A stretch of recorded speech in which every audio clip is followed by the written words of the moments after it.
कि नीट में इतनी बड़ी धांधली हुई है तो आज हम सड़कों पर दिखेंगे।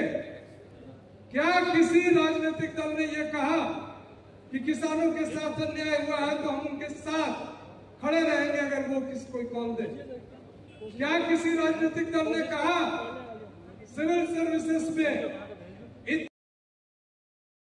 एक ऐसे चुनाव आयोग के गठन के बाद, जिसके गठन में ही दिख गया कि किस तरह से वो पक्षपाती एक चुनाव आयोग है, उसके सहयोग से और सबसे बड़ा हथियार जो अभी सत्ताधारी दल का है ईवीएम के सहयोग से वो सत्ता पर बने हुए, और सिर्फ बने हुए नहीं वो एजेंडा को मोड़ रहा है। यूपीएससी में एक बड़ा धांधली लोगों को नजर आया। यूपीएससी के चेयरमैन को इस्तीफा देना पड़ा, वजह क्या है लोगों को पता नहीं। इसी तरह ठीक चुनाव के पहले चुनाव आयोग के एक माननीय सदस्य और जो बाद में अध्यक्ष बनने वाले थे, उन्होंने निजी कारणों से इस्तीफा दिया। कारण अभी तक नहीं बताया गया। आरबीआई के लोगों ने इस्तीफा दिया, कारण नहीं पता चला। तो इस सरकार के रहते, इस संसद के रहते एक जरूरत है कि आम जनता भी, छात्र भी, किसान भी, युवा भी, सामाजिक न्याय के लिए संघर्ष करने वाले व्यक्ति को इकट्ठे होना पड़ेगा, क्योंकि धर्रा वही पुराना है, रवैया वही पुराना है। सरों पर चिपकाए जा रहे हैं कि आप अगर फल बेचते हैं तो अपना नाम कहिए। उस नाम को ध्यान दीजिए, जिनको वो कह रहे हैं उनका तो वो कपड़ों से ही पता लगा लेते हैं।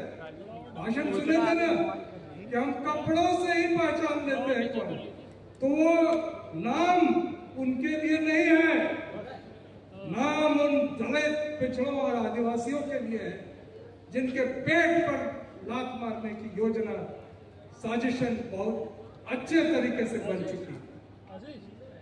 ये नाम उन लोगों के लिए जो खेतों में हल चलाकर अपनी मेहनत से पसीना बहाकर इस देश को एक उनका पेट भरने का काम करते हैं, उनको एमएसपी नहीं मिले, इसके लिए अभी पता चला मध्य प्रदेश हाईकोर्ट ने एक टिप्पणी परसों की है 2-3 दिन पहले कि अग्निवीर में भारी घोटाला हुआ। उन्होंने जवाब मांगा, सरकार के पास जवाब नहीं है, न वो देंगे। उसके पहले यूपीएससी की तो बात मैं कर ही चुका हूं। दिल्ली यूनिवर्सिटी जैसे जगह पे जो हमारे साथी विश्वविद्यालय में पढ़ाते हैं, कई लोग हैं, कई लोग आने वाले हैं, उन्हें पता है कि वहां योग्यता सिर्फ एक नाम का या कुछ पैसों का चल रहा है। अगर उन नियुक्तियों में एक ऑडिट होगा, एक एक्सपर्ट ऑडिट होगा, जिसकी मांग हम कर रहे हैं, तो पता चलेगा कि किस तरह के लोगों की बहाली हुई और किस तरह के लोग जो 10-10 साल एडहॉक पढ़ा रहे थे उन्हें विश्वविद्यालय से निकाला गया। तो मुझे घोर आश्चर्य होता है कि हमारे युवा क्यों सोए हुए। हमारे कुछ छात्र यहाँ उपस्थित हैं, सीयूईटी की रिजल्ट आई है कि नहीं आई, आने वाली थी, वो बताएंगे बेहतर। आई है सीयूईटी की रिजल्ट? संदीप जी आ गए, उनका स्वागत है। वो कह रहे हैं कि नहीं आई।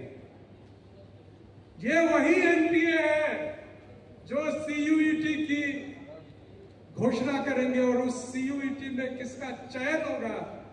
आपको आश्चर्य होगा कि लॉ फैकल्टी दिल्ली यूनिवर्सिटी में जो बीए पास करने में जिन लोगों को दिक्कतें हैं वो टॉप करते हैं उसको।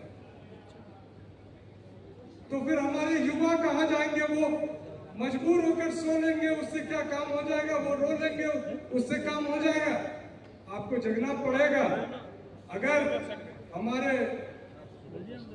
Leader of opposition Rahul Gandhi ji से बराबर बात हो रही थी, बोल रहे थे प्रतापगढ़ में देश के 73% लोग सोए हुए हैं। उनसे रूबरू बातचीत हुई। मैंने सवाल उठाया कि आपको कैसे पता है वो सोए हुए? क्या किसी राजनीतिक दल ने कोई कॉल दिया? क्या किसी राजनीतिक दल ने कहा कि नीट में इतनी बड़ी धांधली हुई है तो आज हम सड़कों पर दिखेंगे? क्या किसी राजनीतिक दल ने यह कहा कि किसानों के साथ अन्याय हुआ है तो हम उनके साथ खड़े रहेंगे अगर वो कोई कॉल दे? क्या किसी राजनीतिक दल ने कहा सिविल सर्विसेज में इतनी बड़ी धांधली, जो सर्टिफिकेट बदलकर बार बार बदलकर और वो देश के शीर्ष पद पर आ चुके हैं, तो आपने तो कोई कॉल दिया नहीं, तो कैसे पता चला लोग सोए? अगर आपने कोई कॉल दिया होता और लोग रिस्पॉन्ड नहीं करते तो हम भी मानते कि लोग सोए हुए हैं। देश के नेतृत्व की भारी कमी है सर। हमारे बुजुर्ग धनखड़ जी बैठे हुए हैं, दलाल साहब हैं बैठे हुए हैं। इस देश के प्रखर विद्वान प्रोफेसर कांचा इनैया जी भी हमारे साथ सामने बैठे हुए हैं। अली अनवर साहब उपस्थित हैं, संजय जी और जितने हमारे जय भीम मिशन और बाकी जो अलग अलग जातीय संगठन के बड़े नेता हैं, सभी आज यहाँ उपस्थित हैं।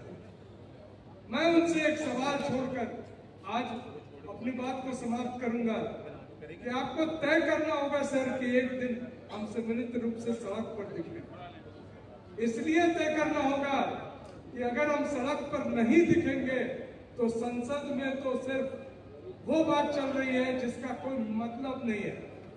बजट आ रहा है, उस बजट का कोई विरोध भी अगर होगा तो कुछ नहीं निकलेगा। क्या हुआ? सभी ट्रेन और एक रेल मंत्री जिनके जन्मदिन पर बड़ा हादसा हो, वो फरसा लेकर निकले थे कहने की हम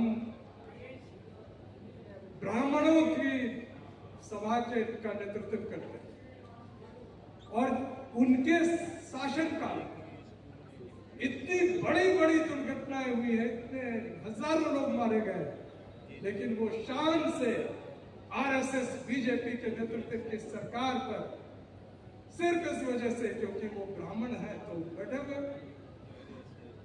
इसी तरह से जितने मंत्री हैं उनकी आप जांच करा लें, या तो उनको पावर नहीं है या एक संगठित रूप से वो एक बड़े भ्रष्टाचार के साथ एक समर्थक बने हुए हैं। वो भ्रष्टाचार होता है कि छोटे छोटे भ्रष्टाचार को बंद करके इलेक्ट्रल बॉन्ड आ जाता है और वहां तय होता है कि हम किस तरह से आपका काम करेंगे, कितना रुपया देना है। क्या कोई राजनीतिक दल इलेक्ट्रल बॉन्ड के विरुद्ध सड़कों पर दिखा? मेरा एक अपनी बात समाप्त करने से पहले मैं आपके साथ बना रहूंगा, और जितने हमारे जिन लोगों को हमने आमंत्रित किया है वो आते रहेंगे, तो उन्हें रिसीव करना भी दायित्व हम लोगों का। हमारे साथ युवा साथी हैं, मेरे छात्र हैं, और भी कई युवा हैं यहाँ।